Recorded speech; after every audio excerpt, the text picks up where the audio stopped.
ان میں برقرار رہیں گے کسی نہ کسی شکل میں اور کسی نہ کسی صورت میں۔ ان میں سب سے پہلی چیز ہے الفخر بالاحساب، حسب، نسب، خاندانی وجاہت، شرف اور فضیلت پر فخر کرنا۔ وہ جی میرا تو قبیلہ ہی بہت بڑا ہے، میری تو برادری بہت بڑی ہے، میری تو ذات ہی بہت اونچی ہے، میں اتنی اعلیٰ خاندان اور اتنی اعلیٰ ذات، یہ کمی کمین، یہ چھوٹی قوموں کے لوگ، اچھے بھلے لوگوں کے اندر، اچھے بھلے لوگوں کے اندر۔ پچھلے دنوں ایک ساتھی بتا رہا تھا کہ شادی طے ہونے لگی اس کی کہ بہت اچھے گھرانے میں، بہت اچھی فیملی، دیندار، شریف، پڑھی لکھی، سب کچھ، بس جب ذات برادری کی بات آئی تو اس کے والد صاحب اڑ گئے، نہیں نہیں نہیں نہیں، یہ برادری تو چھوٹی ہے، یہ قوم تو چھوٹی ہے، ہماری برادری، ہم جٹ، ہم فلاں چودھری ہیں، اور یہ اللہ نے تو تمام انسانوں کو دو ہی حضرت آدم اور حوا سے پیدا کیا نا، انا خلقناکم من ذکر و انثی وجعلناکم شعوبا وقبائل لتعارفوا، تمہیں ایک مرد اور ایک عورت سے پیدا کیا، تمہارے ہم نے قومیں، قبیلے بنا دیے تاکہ یہ آپس میں ایک تعارف ہو بس۔ لیکن ان اکرمکم عند اللہ اتقاکم، تم میں سے محترم اور مکرم لوگ کون ہیں؟ جو تقوی میں اعلیٰ ہیں، جو تقوی میں اعلیٰ۔ بھئی اللہ تعالیٰ نے تو یہ ذات برادریاں جب پیدا کیا حضرت آدم اور بی بی حوا کو، تو ایک ہی ذات تھی، ایک ہی برادری تھی کہ وہ انسان تھے، ایسا ہے کہ نہیں؟ کیا وہ سید تھے یا مغل تھے یا جٹ تھے یا چودھری تھے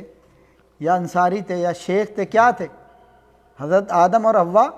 صرف انسان تھے، ان کی شناخت کیا تھی؟ انسان، اللہ کے بندے۔ بعد میں وقت گزرنے کے ساتھ، آبادی بڑھنے کے ساتھ اور لوگوں کے منتشر ہو جانے سے، ملکوں میں، علاقوں میں پھیل جانے سے، پھر اس کے بعد لوگوں کے کام کے اعتبار سے، کچھ ان کے پیشوں کے اعتبار سے ان کی کچھ پہچان بن گئی، یہ جی ترخان کا کام کرتے ہیں، یہ جی لوہار کا کام کرتے ہیں، یہ جی کپڑے کا کام کرتے ہیں، یہ جی جوتوں کا، چمڑے کا کاروبار کرتے، اس لحاظ سے ان کے نام ہو گئے، یہ ترخان ہیں، یہ لوہار ہیں، اور یہ جناب کسان ہیں، تو پھر اس لحاظ سے ان کی پھر وہ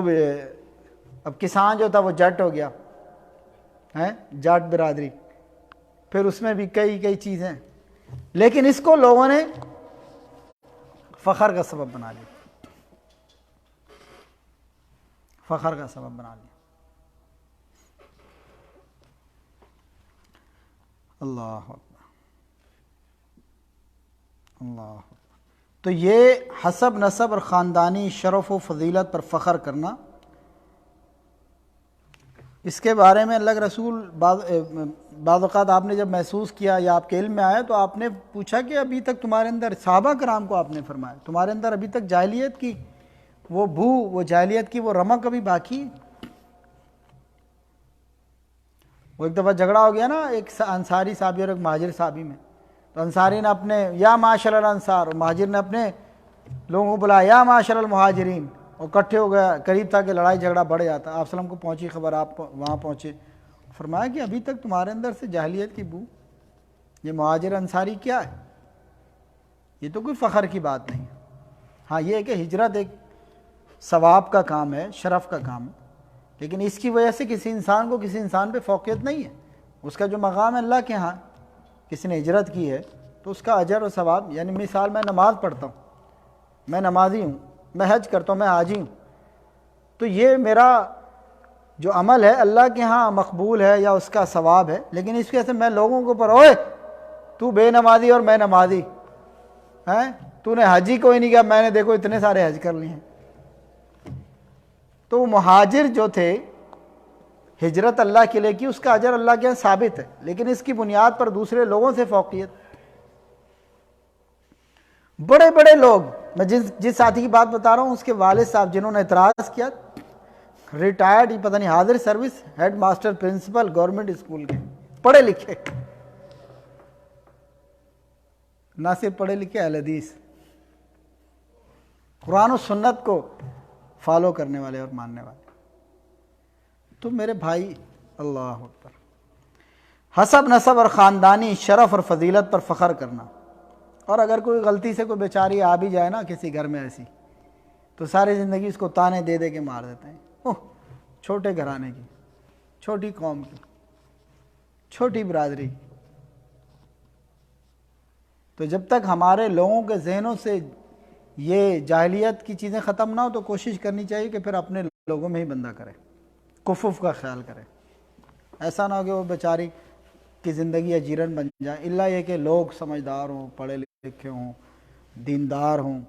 ان کے اندر یہ ساری چیزیں اویئرنیس ہو، ورنہ مشکل. بہرحال حسب نسب اور خاندانی شرف اور فضیلت پر فخر کرنا، اور اس کی شریعت نے بڑی مذمت کی. حسب نسب پہ، خاندانی شرف فضیلت پر فخر کرنا، اپنے آپ کو بڑا سمجھنا، یہ ایک الگ موضوع ہے. اپنے حسب نسب پر تکبر کرنا، پھر گھمنڈ کرنا، تکبر کرنا.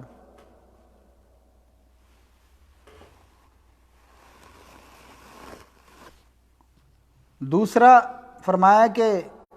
دوسرا جو کام تھا 4 کاموں میں سے دوسرا کام فرمایا کہ وَالطَّعْنُ فِي الْأَنْسَابِ. ایک تو اپنے حسب نسب میں فخر کرنا، دوسرا یہ کہ دوسروں کے نسب میں، ان کے خاندان میں، ان کے ذات برادری میں نقص نکالنا، عیب نکالنا اور تانا زنی کرنا. یہ موچی کا بیٹا ہے، یہ دیکھو گجلائے کا بیٹا ہے، یہ دیکھو لوہار کا بیٹا ہے، ہماری برابری کرو گے. کوئی اچھا کلاس میں اچھا لڑکا، پڑھنے والا، ذہین ہے، لیکن صرف اس وجہ سے اس کا خاندان، اس کی برادری معاشرے کی نظر میں نیچی ہے تو اس کو حقارت کی نظر سے دیکھا جاتا ہے، اس کو برابر کا لیول نہیں دیا جاتا، اس کا درجہ اور مقام نہیں دیا جاتا. ہمیشہ اس کی توہین کی جاتی ہے، اس کو ڈیگریڈ کیا جاتا ہے، ڈسارڈ کیا جاتا ہے، تنقید کی جاتی ہے، توہین کی جاتی ہے، اس کو ٹارگٹ کیا جاتا ہے، ہوٹنگ کی جاتی ہے. تو دوسروں کے نسب اور خاندان میں اور عیب نکالنا، نقص نکالنا، تانا زنی کرنا، خام خواہ ان کے لوگوں کے انصاف پر تان کرنا، یا کسی ضرورت یا شرعی دلیل کے بغیر کسی کے نسب کی تکذیب کرنا اور اسے غلط قرار دینا.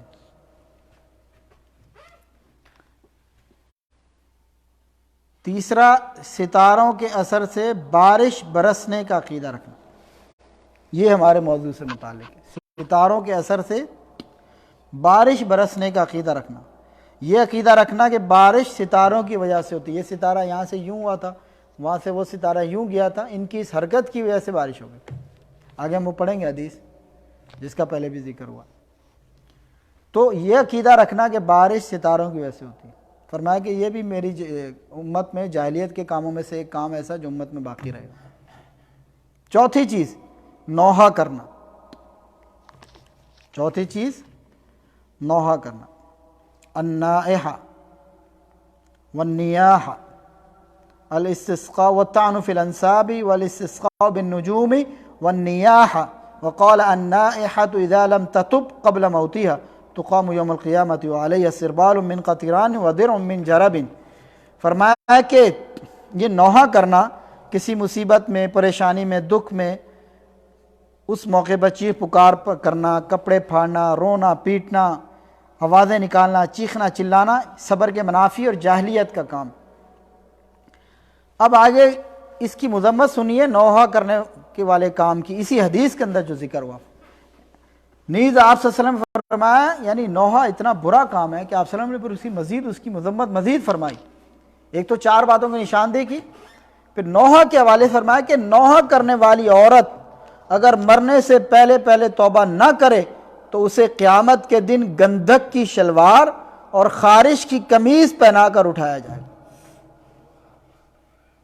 یہ کوئی معمولی جرم اور گناہ نہیں، اتنا یہ شنی اور اتنا یہ قبیح عمل ہے کہ آپ صلی اللہ علیہ وسلم نے 4 چیزوں میں سے اس کے بارے میں مزید تاکید اور مذمت کے الفاظ فرمائے کہ مرنے سے پہلے پہلے اذا لم تتب قبل موتها، مرنے سے پہلے پہلے اگر توبہ نہ کی تقام یوم القیامت، قیامت کے دن اس حال میں اس کو اٹھایا جائے گا کہ وعلیہ سربال من قطران، گندک کی شلوار اور فرمایا کہ وَدِرْعٌ مِّن جَرَبٍ، اور خارش کی قمیض پہنا کر اٹھایا جائے گا، یعنی قیامت کے دن اس کو اٹھایا اس حال میں جائے گا، جب زندہ کیا جائے گا اس حال میں اٹھایا جائے گا۔ زید بن، تو یہ جو ہے یعنی یہ حدیث جو ہم نے ابھی پڑھی ہے اس بات کی دلیل ہے کہ جتنے یہ کام ہم نے چاروں پڑھے تمام کے تمام امور مذمومہ ہیں اور جاہلیت کے کام ہیں، اور ان سے اپنے آپ کو بچانا ہے، نہ اپنے حسب نسب پر فخر کرنا ہے، نہ دوسروں کے حسب نسب پہ طعن کرنا ہے، نہ ستاروں کے اثر سے بارش برسنے کا عقیدہ رکھنا، اور نہ مصیبت پریشانی کے ٹائم میں شور و غوغا اور چیخ پکار اور جو ہے نا وہ واویلا اور نوحہ کرنا۔ اور یہ مردوں میں تو اتنا نہیں ہوتا، خواتین میں زیادہ ہوتا، اپنے گھروں میں اس بات کی بھی تربیت کرنی ہے، اپنے معاشرے میں، اپنے خاندان میں، اپنے لوگوں میں، کہ خواتین کو اس چیز سے منع کریں۔ اور کہیں پہ پڑھنے سننے میں آتا ہے کہ اس سے تو اس میت کو بھی تکلیف ہوتی ہے نوحہ کرنے سے۔ زید بن خالد جوہنی رضی اللہ تعالیٰ سے روایت ہے، صلی لنا رسول اللہ صلی اللہ علیہ وسلم صلاۃ الصبح بالحدیبیہ على اسر سماء كانت من الليل فلما انصرف اقبل على الناس فقال هل تدرون ماذا قال ربكم قالوا الله ورسوله اعلم قال اصبح من عبادي مؤمن بي وكافر فاما من قال مطرنا بفضل الله ورحمته فذلك مؤمن بي كافر بالكوكب واما من قال مطرنا بنوء كذا وكذا فذلك كافر بي مؤمن بالكوكب۔ صحیح البخاری الاستسقاء وصحیح المسلم الایمان باب بیان کفر من قال مطرنا بالنوء۔ یہ حدیث ہے جو ہمارے موضوع سے متعلق اور جس کا پچھلے درس میں بھی ضمناً اس کا ذکر آیا تھا۔ اللہ کے رسول صلی اللہ علیہ وسلم جب سفر میں تھے اور حدیبیہ کے مقام پر آپ نے پڑاؤ ڈالا تھا، عمرے کے سفر پہ تھے، اور جب وہ روک دیا گیا تھا آگے بڑھنے سے اور عمرہ کرنے سے، اور حدیبیہ کے مقام پر آپ نے پڑاؤ ڈالا تھا،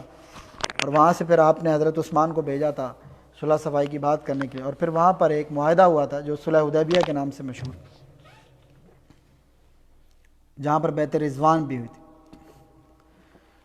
جب حضرت عثمان کی شہادت کی غلط خبر پھیل گئی اور آپ صلی اللہ علیہ وسلم نے ان تمام صحابہ کرام سے موت کے اوپر بیعت لی تھی، تو جس کو بیعت رضوان کہا جاتا ہے، اور یہ حدیبیہ کا مقام تھا، پھر یہاں صلح ہوئی تو اس کو صلح حدیبیہ کہا جاتا ہے، مکہ سے کچھ باہر یہ علاقہ ہے۔ اللہ کے رسول صلی اللہ علیہ وسلم نے حدیبیہ کے مقام پر رات بارش ہونے کے بعد ہمیں جب صبح فجر کی نماز پڑھائی، یعنی پڑاؤ تھا وہاں پہ، جب فجر ہوئی تو رات بارش ہو چکی تھی،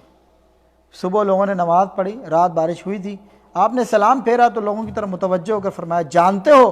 اللہ رب العالمین نے کیا فرمایا؟ هل تدرون ماذا قال ربكم قالوا اللہ ورسولہ اعلم۔ لوگوں نے کہا، صحابہ کرام نے عرض کیا، اللہ اور اس کا رسول ہی بہتر جانتے ہیں۔ آپ نے فرمایا کہ اللہ رب العالمین نے فرمایا ہے کہ میرے بندوں میں سے بعض نے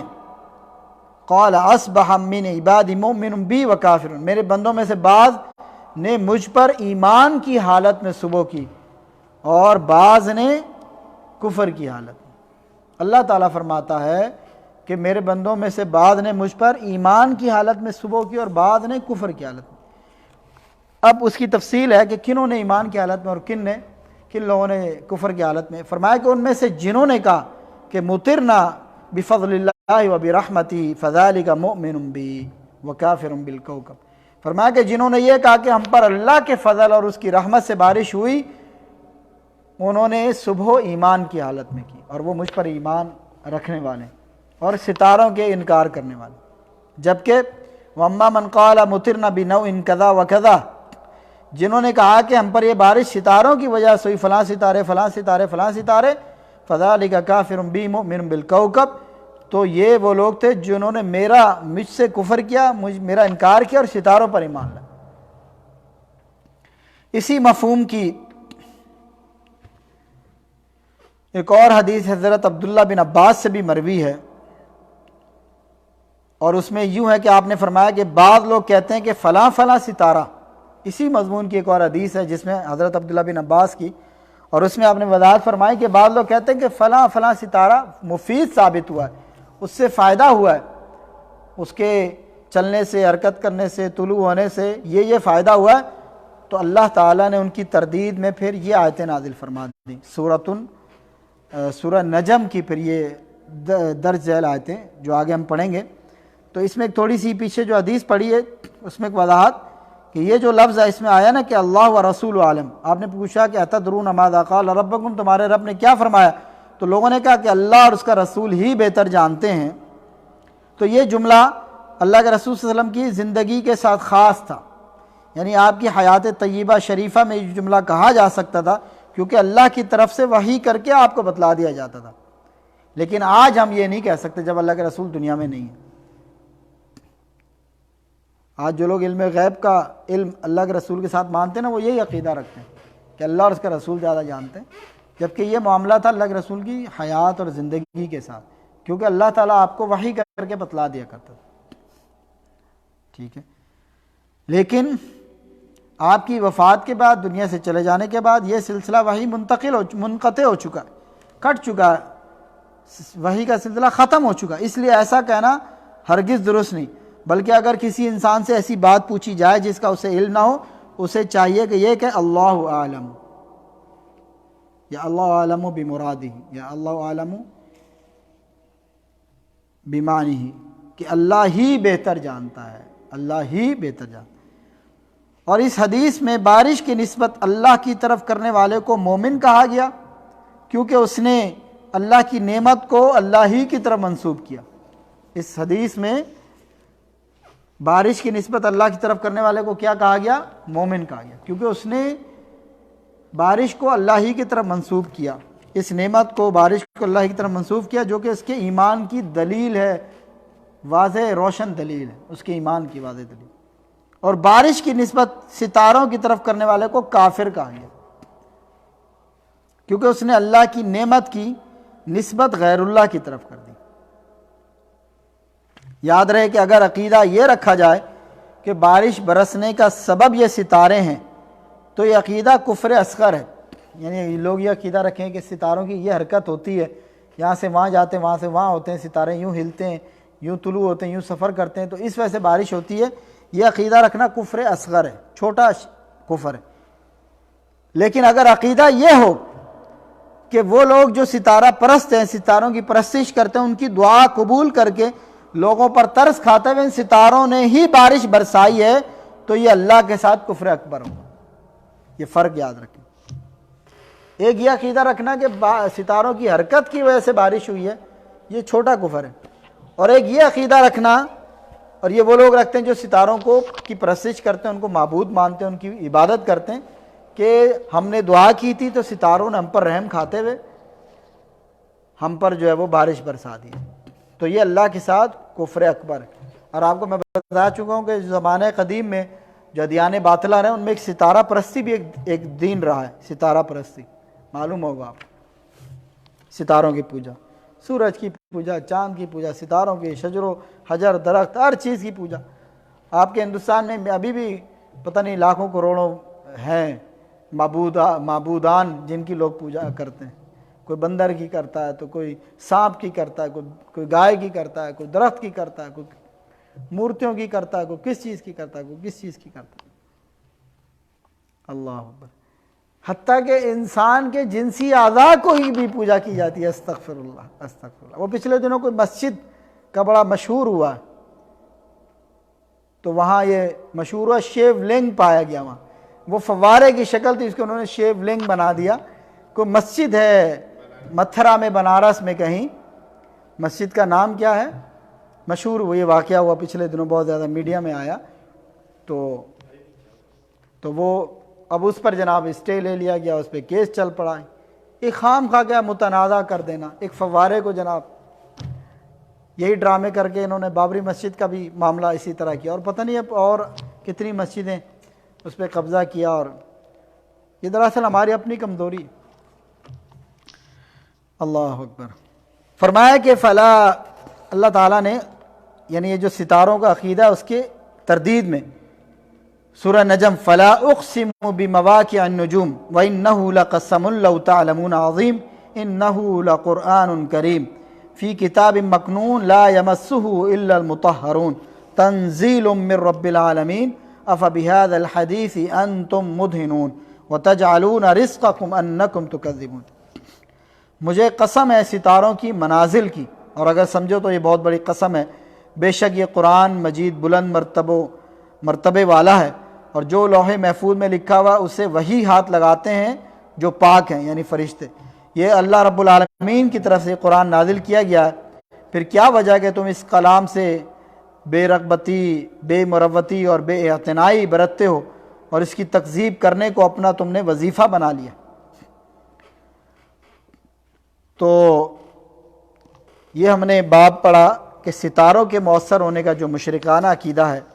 اب اس باب کے آخر میں جو مسائل اس سے استنباط ہوتے ہیں، شروع میں سورۃ الواقعہ ہے وَتَجْعَلُونَ رِزْقَكُمْ أَنَّىٰ تُكَذِّبُونَ، تو ان آیتوں کی تفسیر ہے۔ پھر 4 ان کاموں کا ذکر ہے جو جاہلیت کی رسمیں تھیں لیکن امت مسلمہ میں بھی کسی نہ کسی انداز میں موجود رہیں گی، جو ہم نے 4 قسمیں پڑھی، اور ان 4 میں سے بعض صریح کفر ہے اور بعض صریح کفر نہیں ہے، لیکن بہرحال یہ سارے کے سارے کام غلط ہے۔ کفر کی بعض اقسام ایسی ہوتی ہیں جن کے ارتکاب سے انسان دائرہ اسلام سے خارج نہیں ہوتا، اور بعض ایسی ہوتی ہیں جن سے انسان دائرہ اسلام سے خارج ہو جاتا ہے، جیسے کہ وہ ستاروں کی بات کی، بارش برسے اور اس میں ایک لوگ یہ عقیدہ رکھیں کہ ستاروں کی حرکت سے ہوا سبب بنا، تو وہ کفر اصغر ہے، اور ایک کفر اکبر ہے۔ حدیث کے الفاظ جو اللہ تعالیٰ نے فرمایا کہ میرے بندوں میں سے بعض نے ایمان کی حالت میں صبح کی، بعد میں کفر کی حالت میں، اس سے معلوم ہوا کہ مومن اور کافر کی پہچان حصول نعمت کی وجہ سے ہی ہو جاتی۔ نعمت کو پہچاننا اور کس کی طرف سے، اس سے بھی ایمان اور کفر کی پہچان ہو جاتی۔ اور یہ موضوع پڑھنے کے بعد ایمان کی حقیقت پر بھی خوب غور کرنا چاہیے کہ کس قدر نازک معاملہ ہے۔ صرف اتنا کہہ دینا یا یہ عقیدہ رکھ لینا کہ بارش ستاروں کی حرکت کی وجہ سے ہوئی ہے، اور یہ کہہ دینا کہ بارش اللہ کے فضل سے ہوئی ہے، صرف اتنے فرق سے انسان کفر اور اسلام کی طرف تقسیم ہو جاتا ہے۔ بہت نازک معاملہ عقیدے کا۔ کفر کی حقیقت بھی پیش نظر رکھنی چاہیے کہ بعض اوقات بظاہر معمولی سا جملہ کلمہ کہنے سے بھی انسان کافر ہو جاتا ہے۔ اب بعض نے تو اپنے وہ ستارے حرکت میں آئے ہوں گے نا، یہاں سے وہاں گئے ہوں گے، بارش ہو گئی دیکھو، تو انسان بعض اوقات کفر میں بھی چلا جاتا، معمولی سا کلمہ۔ ستاروں کی تاثیر کا عقیدہ رکھنا اور ان کو اپنے لیے مفید یا نقصان دہ سمجھنا انتہائی غلط بلکہ کفر ہے۔ اتدرون ماذا قال ربکم، جانتے ہو تمہارے رب نے کیا فرمایا؟ اس سے ثابت ہوا کہ طالب علموں کو بعض اوقات توجہ دلانے کے لیے، بعض ذہن نشین کرانے کے لیے اس طرح کا انداز بھی اختیار کرنا چاہیے، اور یہ جائز ہے۔ اور اس باب میں نوحہ کی مذمت اور نوحہ کرنے والوں کے لیے عذاب اور سخت وعید کا ذکر بھی ہے۔ یہ تھا ہمارا آج کا درس ستاروں کی تاثیر کے حوالے سے جو شرک والا عقیدہ۔ اللہ تعالیٰ سے دعا کہ اللہ تعالیٰ ہمیں صحیح معنی میں عقیدوں کو سمجھنے